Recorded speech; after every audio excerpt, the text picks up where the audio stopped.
எங்களுடைய தளபதி அப்படியே சிங்கப்பூர் மாதிரி மாறி வச்சிருந்தாரு. ஆனா கேடு கட்ட அந்த தொகுதி மக்கள்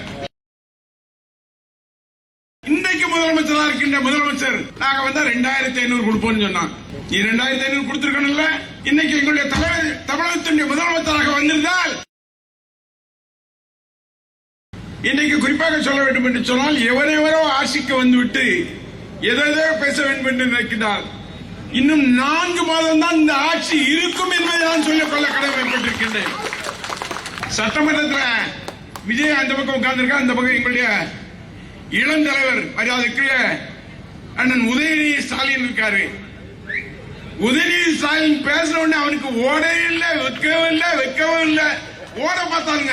திருச்சி தேர்தல் எங்களுடைய தளபதி போட்டியிட வேண்டும் என்ற தீர்மானத்தை இன்றைக்கு காலையில் நாங்கள் வச்சிருக்கோம்.